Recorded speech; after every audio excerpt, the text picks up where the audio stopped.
Is Donald Trump the new big bad bear of the Republican Party? Back in the time of Ronald Reagan, they said it was Russia we needed to fear. You know, those people over in Moscow. There is a bear in the woods.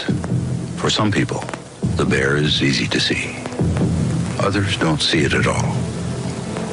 Some people say the bear is tame. Others say it's vicious and dangerous. Since no one can really be sure who's right, isn't it smart to be as strong as the bear? If there is a bear. Well, now the Republicans are afraid of a new big bad bear, and he's right here in this country. A lot of them would vote for it if it came to vote. But no.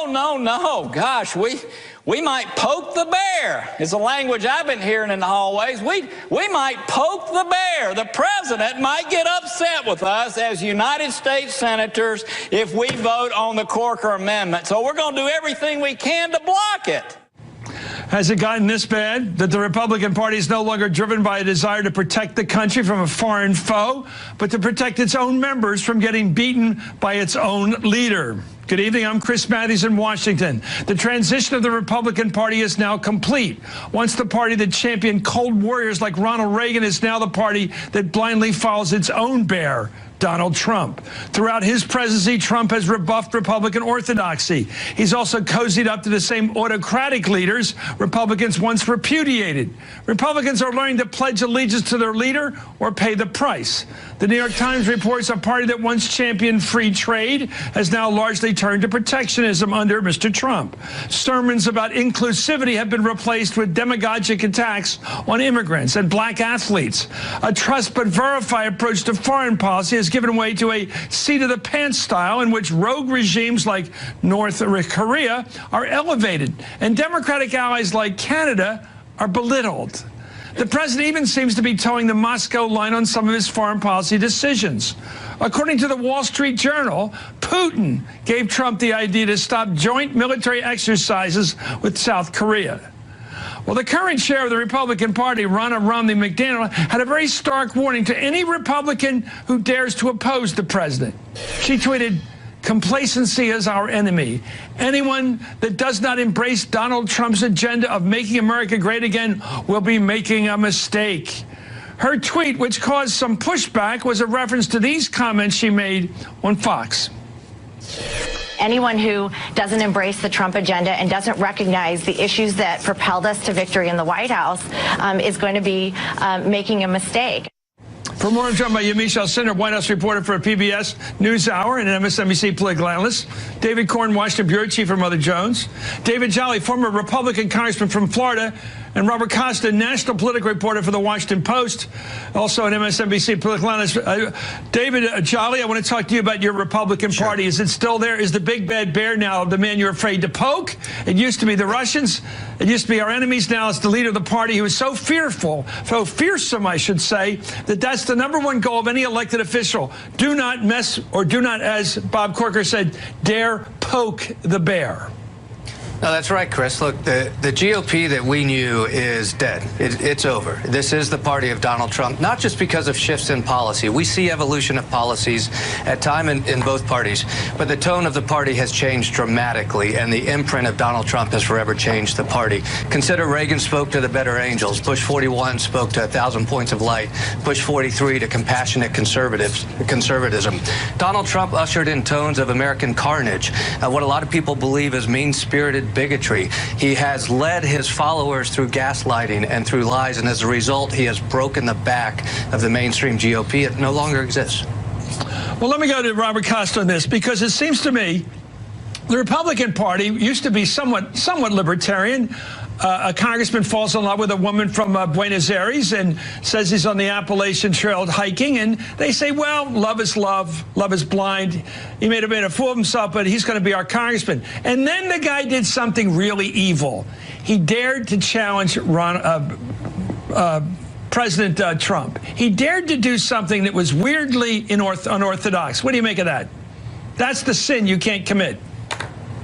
At this point, no one's spoiling for a fight with President Trump in the 2020 primary race. But as a longtime reporter on the GOP, what's surprising is that this orthodoxy from President Reagan has survived so long. Parties evolve, parties sometimes die, and this populism has gripped elements of the Democratic Party and, of course, the Republican Party in recent years as different voters have struggled with the global economy. But the Bushes pushed, we had the NAFTA. Trump was President Reagan was a free trader. He was the guy that believed in coalition building. George Sr. Bush was a giant at coalition building in the first Gulf War. They used to be proud of their ability to assemble under James Baker, the Secretary of State, our allies. That was a proud aspect of the Republican Party. Now we're cashiering our allies. Robert? They're transactional, Chris, in this Republican Congress. They tell me they got the tax cut, they got the conservative judges on the different courts, including on the Supreme Court, and so they're willing to have a transactional relationship with this outsider figure who is somehow taking over a party that was traditional, that was conservative, because that's the only way they feel they can survive. They talk to their own voters in their states, in their district, and they say the voters are with Trump. Well, we'll see what's left when he's gone. Anyway, President Trump commended Kim Jong-un as a tough guy, as Fox News anchor Bret Baier pressed the president about human rights abuses under him. Let's watch that exchange. You call people sometimes killers. He is a killer. I mean, he's clearly executing people. He's a tough guy. Hey, when you take over a country, tough country, with tough people, and you take it over from your father, I don't care who you are, what you are, how much of an advantage you have. If you can do that at 27 years old, that's 1 in 10,000 that could do that. So he's a very smart guy. He's a great negotiator. But I think we understand each other. But he's still done some really bad things. Yeah, but so have a lot of other people done some really bad things. I mean, I could go through a lot of nations where a lot of bad things were done. That's Godfather talk. It sure is. The president's nonchalant attitude toward the North Korean leader's abusive tactics mimics something he once said about Putin. Let's watch. He's running his country, and at least he's a leader, unlike what we have in this country. No, but again, he kills journalists that don't agree with him. Well, I think our country does plenty of killing also, Joe. So, there's a lot of stupidity going on in the world right now, Joe. A lot of killing going on, a lot of stupidity.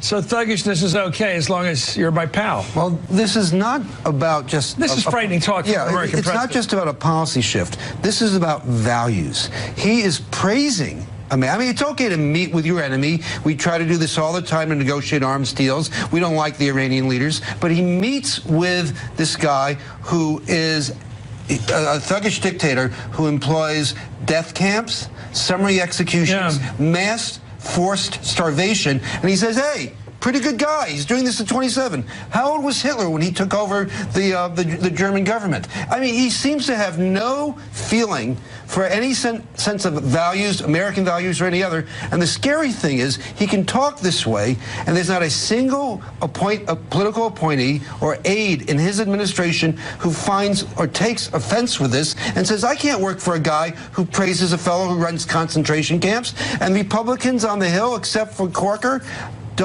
don't hear a peep out of them. This is about values. It's not about a change in policies. Well, it's amazing. I was amazed at this purging because I think FDR didn't even defend our wartime ally Joseph Stalin on the purges and that kind of stuff. This guy is now purging people in his own party. Look at Mark Sanford. He purged him the other night and said, you're out of here. And it worked. But here's the thing. President Trump was always about a cult of personality. And people aren't scared about President Trump as much as they're scared, as Robert said, about his voters. What you're having is massive amounts of people, millions of people who voted for Donald Trump because they saw just a strong man. They saw this idea that someone who had a lot of money, who was successful. They weren't talking about people that had Republican values or Republican policies. I argue that the moment that he won that nomination is the moment the Republican Party knew that that the party that they knew was no longer there. Because President Trump is praising all these people. He doesn't care about the but there are people out there. Look, my father was one. There are people that are just sort of cloth coat, regular, not rich Republicans who believed in small government, believed in lower taxes, didn't like communists. These were true values. But what happened to those people? Anger. You say it's the Republican Party. What happened to those people? It seems like anger has replaced values. It has replaced the ideologies. I think you're right. I think it's resentment. It's all about grievances. Well said. The retiring Senator Bob Corker of Tennessee is one of the few who dares to speak out against this president. Yesterday, he said that the Republican Party was becoming a cultish thing. That's C-U-L. Let's watch. Look, we're in a strange place. I mean, it's almost, you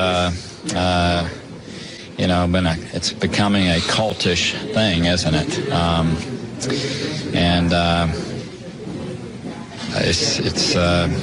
It's not a good place for any party to end up with a cult-like situation.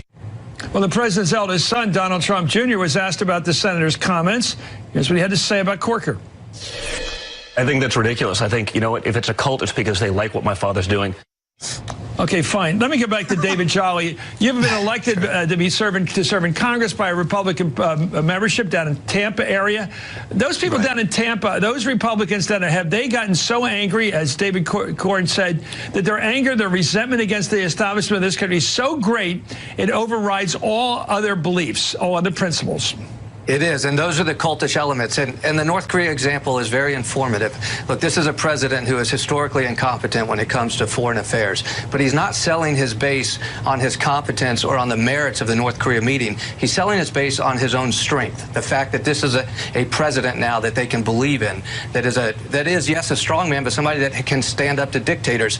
And notice the underlying element of this as well. A president who retreats from his own peers at the G7, who cannot go toe-to-toe with people equally as competent and supporters of free democracy in a free world. Instead, he positions himself with a much weaker dictator on the world stage to show his base that he is a strong president. They are believing in his strength, not in his competency.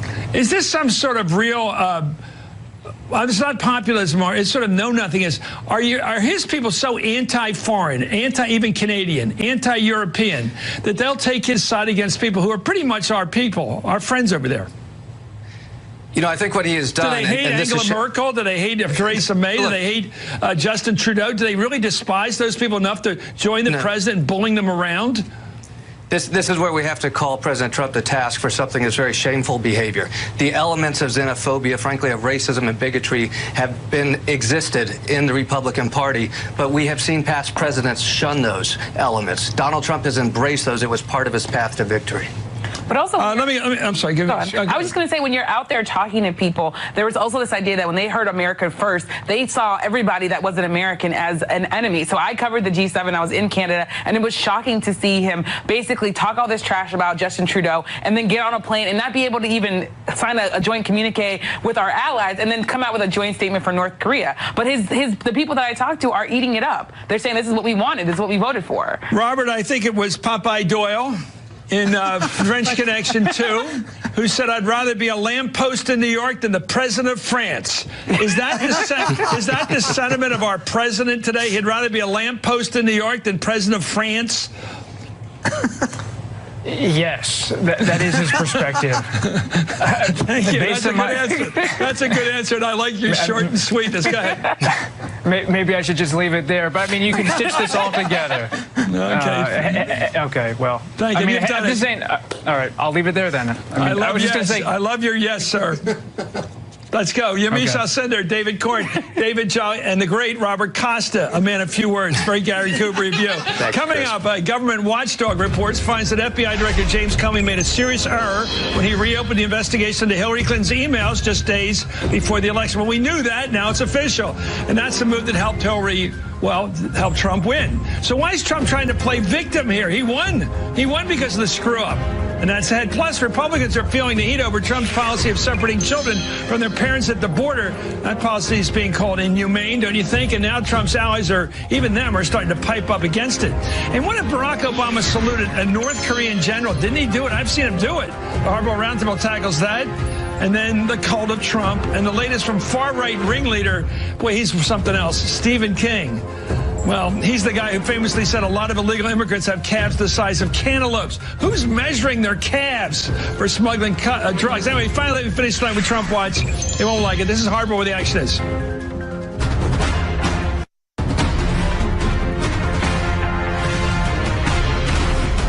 Well, I think the Secretary is right. And that is that the American people are sick and tired of hearing about your damn emails. Thank you. Me too. Me too. Welcome back to Harvard. That was, of course, Hillary Clinton's 2016 primary opponent famously attempting to put the issue of the former secretary's emails to rest. And now, almost 3 years later, we may be a step closer to doing just that. Today, the Justice Department concluded its internal review of the FBI's handling of the Hillary Clinton email investigation.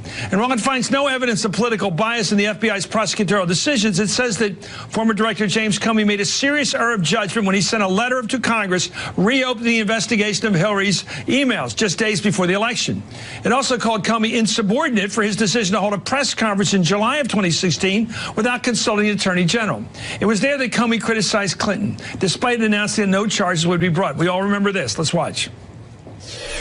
Although we did not find clear evidence that Secretary Clinton or her colleagues intended to violate laws governing the handling of classified information, there is evidence that they were extremely careless in their handling of very sensitive, highly classified information.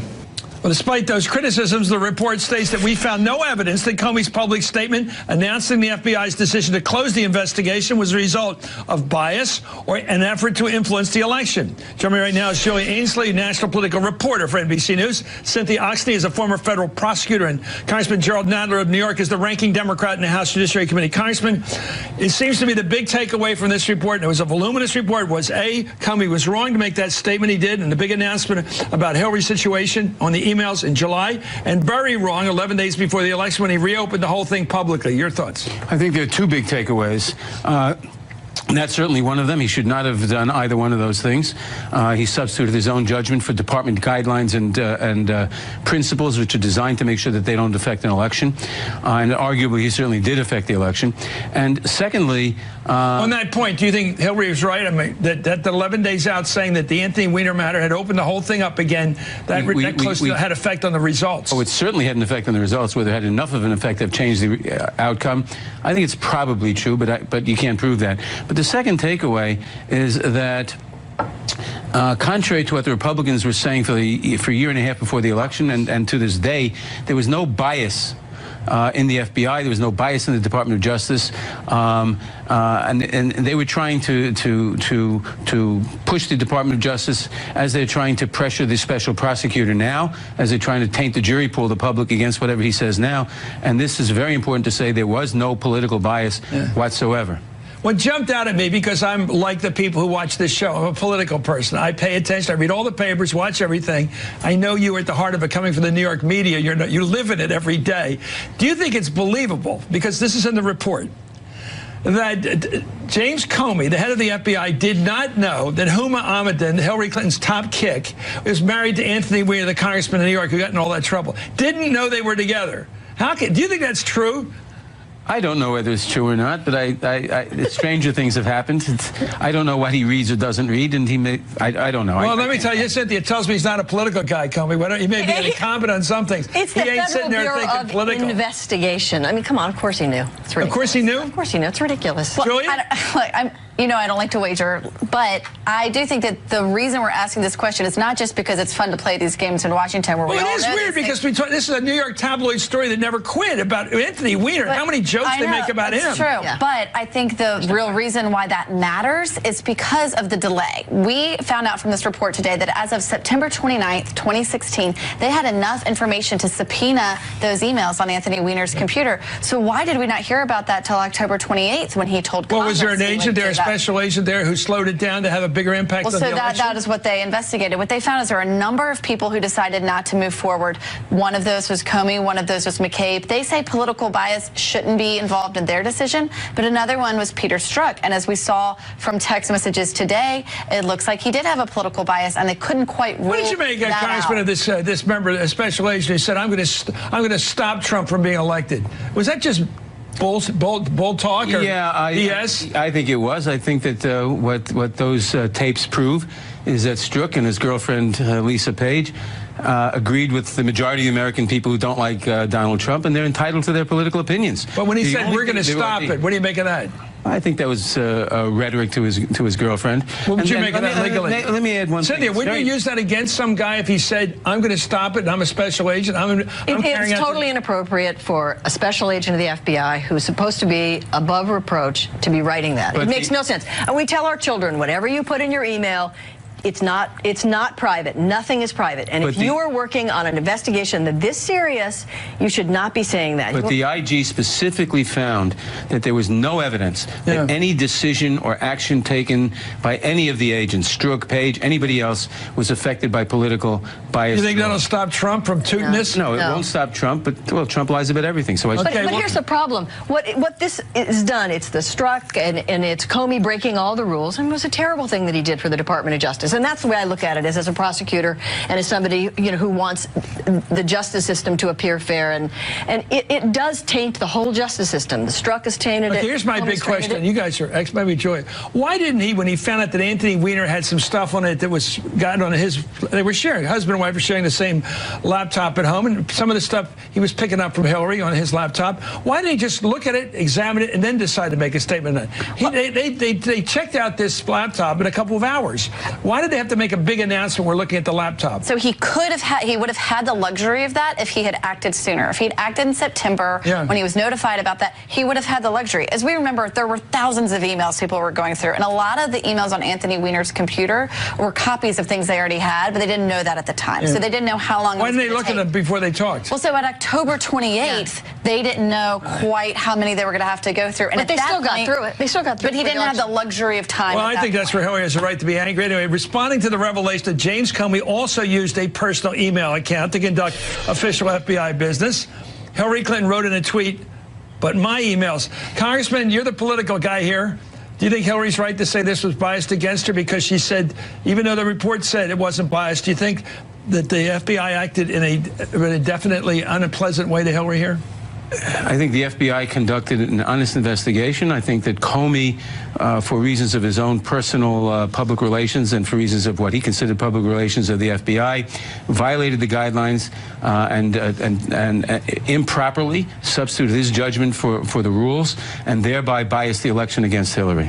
We've got a report, I read it in Politico today, Congressman, that Mr. Mueller's not doing too well in the polls. This constant trashing of him by this president and his people out there on Fox and everywhere else is having an impact. Especially given the fact that he's behaving properly and not answering it and not leaking. The only thing we know about this investigation has been leak-proof. The only thing we know about the investigation is from court filings, who's been indicted and what the indictments say, who's pleaded guilty, and any legal filings they make, period. So you've got one side, the president and all his allies, trashing Mueller, trashing the investigation, trashing the FBI, trying to taint the jury pool, as Giuliani quite directly said. And on the other side, a proper professional investigation, saying nothing and answering nothing. Yeah, the good guys are not winning this public debate. Well, the one thing we know because of this report is that Mueller will be very cautious about when he does his release, and it will, if he can't get it done by August 1, there won't be a peep until after the election. I thought about that today. I mean, the 2018 election learned. Oh, yeah, absolutely. You know that, Congressman? Are you going to have a shutdown of any kind of... I don't know if August 1st is a magic date, but yes. Okay, Julia? But right, I mean, the lessons learned from this. It is very probable that we could be in a similar situation. We have a president who will be, his party going through midterms. He will be facing another election in 2020. And there are countless investigations into him and his businesses, into his lawyer we saw today. And so it could be possible that you could be in this position again where federal investigators How about state investigators? Or the state investigators in New York have City, to know. I don't think they're bound by I don't think they're worried about the congressional schedule. Anyway, U.S. Congressman right now, the ranking Democrat in the House District, he may be the most important guy in the country next year. Thank you, Joey Ainsley and Cynthia Oxney. Up next, Republicans are under increasing pressure due to Trump's policy of separating families at the border. Now some leading conservatives are coming out against it, calling the practice disgraceful. This is Hardball, where the action is. Discover card. Hey, I'm curious about your Social Security alerts. Oh, just sign up online and we'll alert you. Welcome back to Hardball. The Trump administration policy of separating children from parents who illegally cross the border is now facing opposition from some Republicans. Here's Oklahoma Senator James Langford addressing the issue in a call to a constituent. What I'm making a request to the White House on is keep families together as much as we can possibly keep families together for as long as we can possibly keep them together. Well, House Speaker Paul Ryan said today that he wanted the issue addressed through legislation. We don't want kids to be separated from their parents. I think I just made that really clear. And NBC's reporting that Texas Senator John Cornyn is planning on introducing a bill that will require that families be kept together while they are waiting for court proceedings. And today, Attorney General Jeff Sessions said the Bible provides a justification for his policy. Let's watch. Obey the laws of the government because God has ordained the government for his purposes. Our policies that can result in short-term separation of families is not unusual or unjustified. Well, here's how White House Press Secretary Sarah Huckabee Sanders responded. It is very biblical to enforce the law. That is actually repeated a number of times throughout the Bible. But the separation of illegal alien families is the product of the same legal loopholes that Democrats refuse to close. And these laws are the same that have been on the books for over a decade. And the president is simply enforcing them. However, there's no law that states that families must be separated at the border. It's happening now because it's a policy that the Trump administration initiated. I'm joined right now by MSNBC correspondent Jacob Sabaroff, who's been given access to the country's largest facility for those children in Brownsville, Texas. He described the facility, a former Walmart, as looking more like incarceration than temporary shelter. Let's go to you, sir. And my question to you is, what's it like, Jacob? What's it like inside there? It's pretty chilling to go in there, Chris. I mean, again, they call it a shelter, but it feels more like a jail or a prison. And to hear the Attorney General say that it's not an unusual situation to separate children from their parents for a short period of time, I mean, that's absolutely untrue. It's completely unusual, and it's never been done before in this capacity. The reason there are now 30% of the kids inside that facility behind me, the old Walmart, 30% of the 1,500 kids in there that have been separated from their families is because of a brand new Trump administration policy to separate and prosecute, I should say, 100% of the people that enter the country illegally, and that results in the separation. The only reason there's an overcrowding crisis inside there, and now in Tornillo, the port of entry near El Paso, they're setting up a tent city, which we're finding out just tonight, is because there's not enough space because of this new policy. And so it's completely disingenuous for the Attorney General to say that it's not new. And same thing goes for the press secretary who stood up there today and said there's nothing new about what they're doing. This is new to the Trump administration. It has never been done in this way before. You know, I've said this before, Jacob, but it has a sort of Sophie's Choice aspect to it, you know, from World War II and the Holocaust. I mean, pulling the kids away. What are the kids like when they want to see their mom? What do they do? Do they ask to see, can I see my mom? And the guards say, no, you can't. Is that what it's like? Just when kids want to see their parents.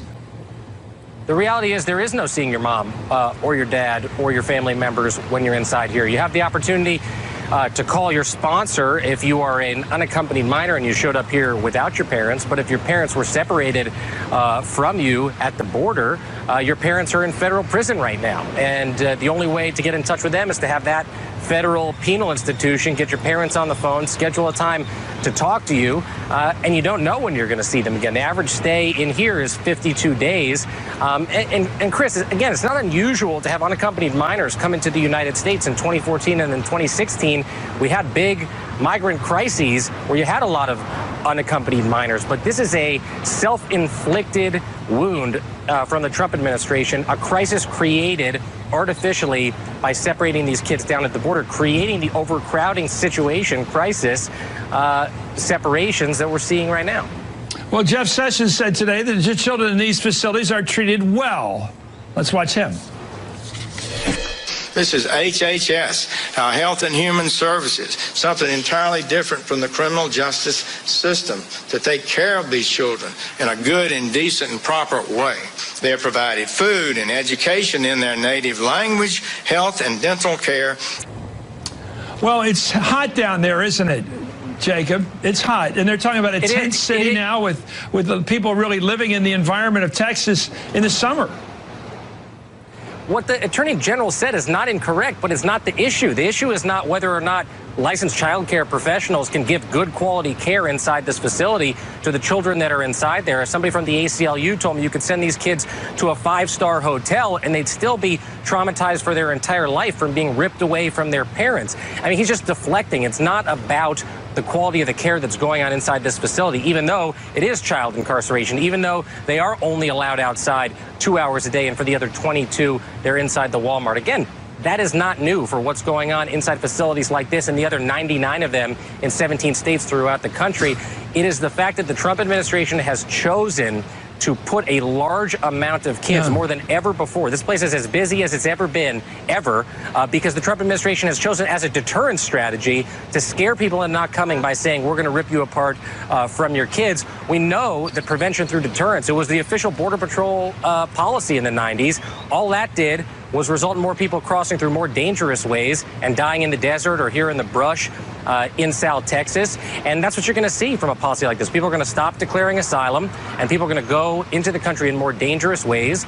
And then it'll become a true life or death humanitarian crisis, Chris. That's the next step in all this. Thank you. NBC's Jacob Suproff. Amazing reporting. Up next, can you imagine if Obama did it? New footage shows President Trump saluting a North Korean general. The Hardball Roundtable weighs in on that picture, that pretty picture. Plus, Rudy Giuliani is tamping down reports that Michael Cohen is about the flip. But everybody else thinks he's about the flip. You're watching Hardball.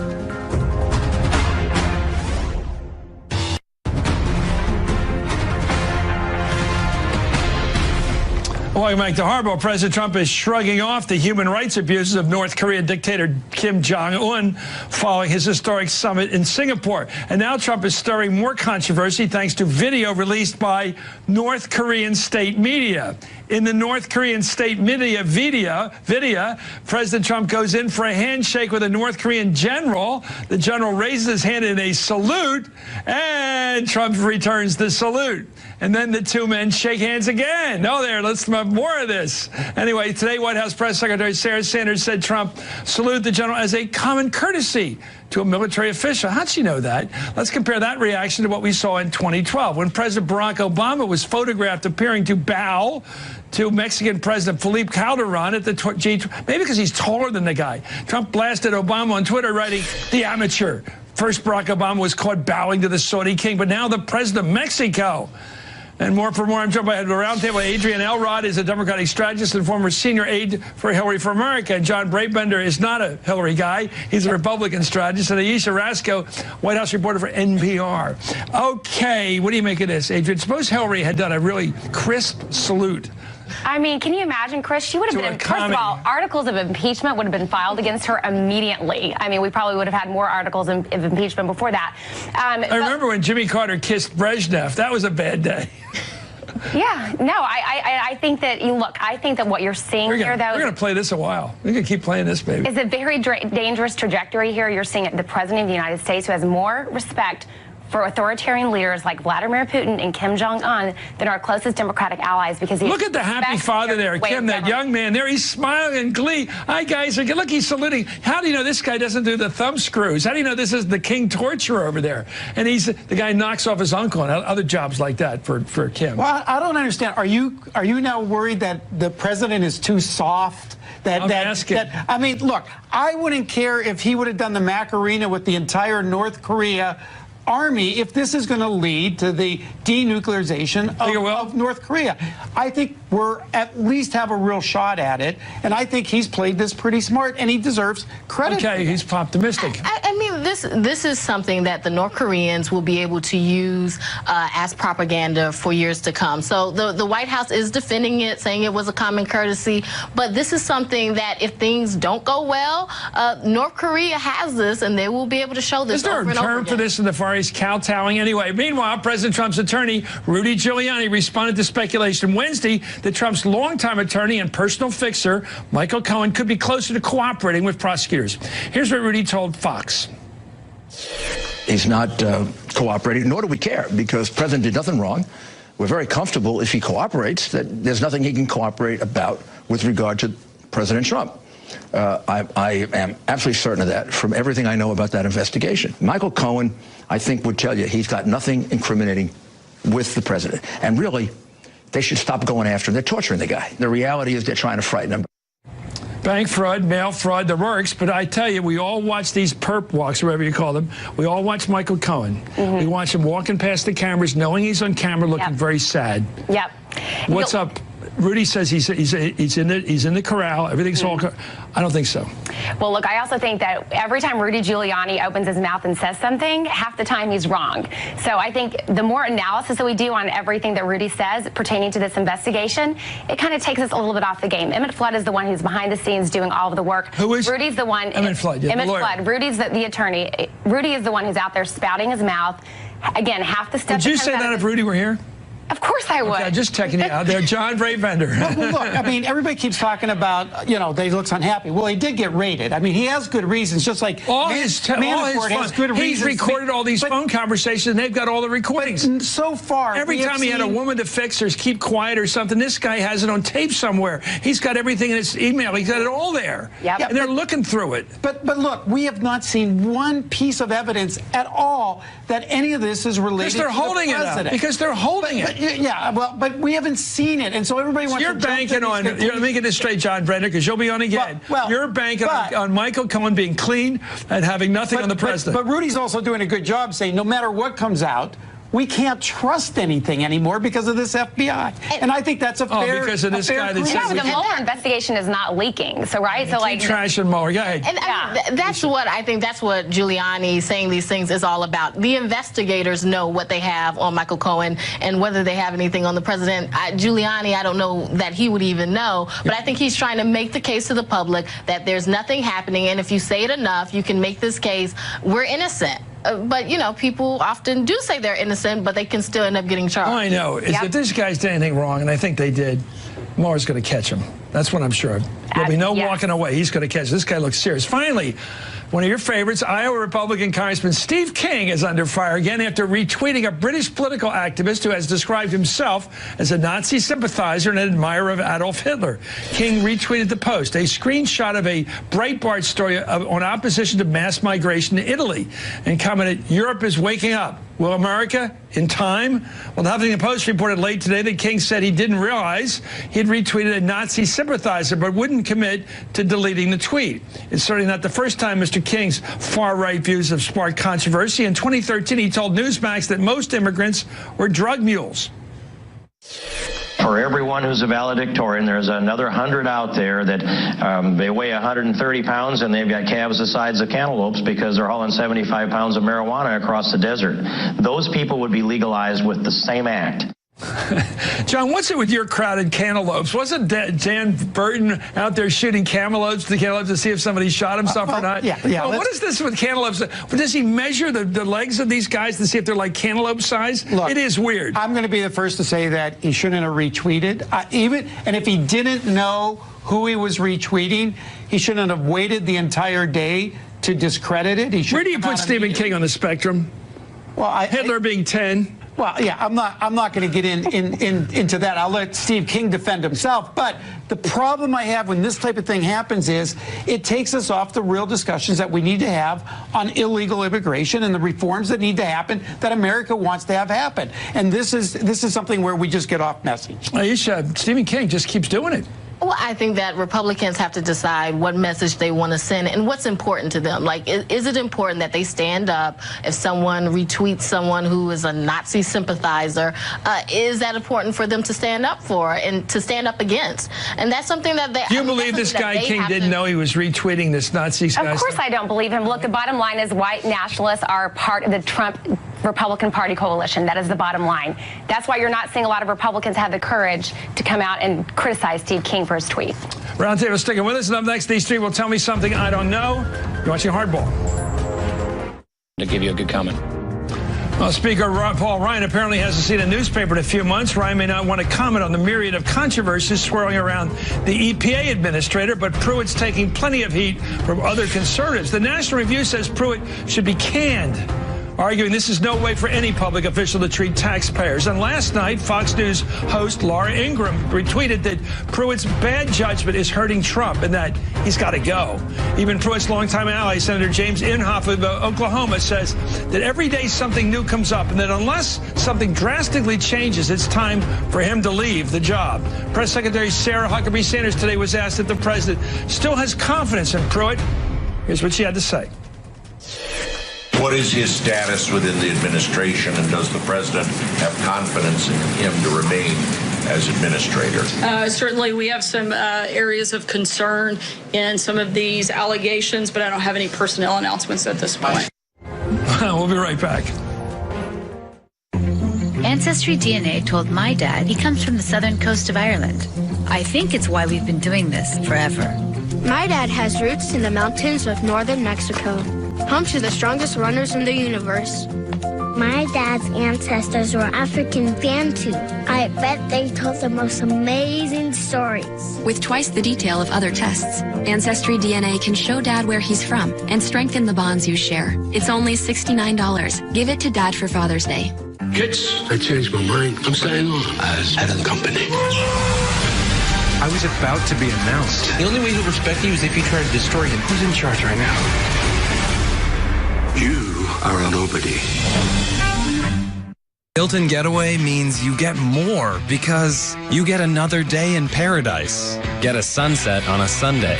Get more stories to share. Get more from your summer getaway with exclusive Hilton offers. Book yours only at Hilton.com. Olay Ultra Moisture Body Wash. Gives skin the moisture it needs and keeps it there longer. With lock-in moisture technology, skin is petal smooth. After all, a cleanser's just a cleanser, unless it's Olay. And we welcome back Gary, who's already won 3 cars, 2 motorcycles, a boat, and an RV. I would not want to pay that insurance bill. Oh, I have Progressive, so I just bundled everything with my home insurance. I'm saving a ton of money. We love you, Gary! You don't have to buzz in. It's not a question, Gary. On March 1st, 1810... Frederick Chopin. Collapsing in 226... The Colossus of Rhodes. Louise Dustman. Brahms' Lullaby, or Friegenlied. When will it end? Not today, Ron. Every way we look out for those we love is an act of mutuality. We can help with the financial ones. Learn more or find an advisor at massmutual.com.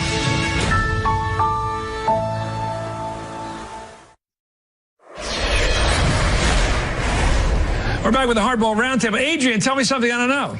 Democratic women are in full force. They want to run for office. In 2016, as a demonstration, 950 women contacted Emily's List seeking support for running for office. This year it's 36,000. Very exciting. 950 to 36,000. Yep. All the evidence is a big women's year. You. Yep. You, John. Shortly after President Trump was elected, U.S. Senator Bob Casey from Pennsylvania stood up and said he's happy to lead the resistance. A new poll was released just a few hours ago that showed 56% of Pennsylvanians either aren't voting for him or are undecided, showing that right now he's one of the weakest Democrat senators. Is Barletta going to win?